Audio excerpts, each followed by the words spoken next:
Hello guys! Magandang araw sa inyong lahat. Sana'y nasa mabuti kayong kalagayan at God bless sa inyong lahat. For today's video guys, may i-share naman ako sa inyong panibagong recipe. So meron para tayo ditong ham, cheese, 2 itlog at sliced bread. Nag-prepare na pala ako dito ng 2 egg at i-mix lang natin ng mabuti. Tapos, lagyan ko yan ng salt at fresh milk. Pwede din kayong gumamit ng ibap guys kung gusto nyo. Tapos, i-mix lang natin ng mabuti. Tapos, nag-prepare na pala ako dyan ng frying pan para dyan natin niluto yung bread. At lagyan natin ng butter at i-melt lang natin.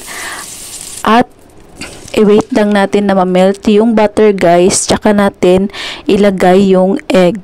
Pagkatapos, ilagay na din natin yung 2 sliced bread. Tapos, i-flip up lang natin guys, baliktarin lang natin para masok din ng egg yung kabilang side. So, pagkatapos dyan guys, dahan-dahan lang natin ibaliktad yung bread at egg para ma-form pa rin siya. So, pagkatapos yan guys, pull natin yung itlog sa ating bread para makover siya sa ibabaw. At pagkatapos, lagyan natin ng mayonnaise. Pwede din kayong maglagay dyan ng ketchup guys, or kung anong gusto nyong ilagay na pampalaman. Yan, spread lang natin yung mayonnaise at pagkatapos ilagay natin yung ham. Pagkatapos yung cheese at i-cover lang natin yung isang bread. Yan guys, sundin lamang ninyo kung ano ang ginagawa ko.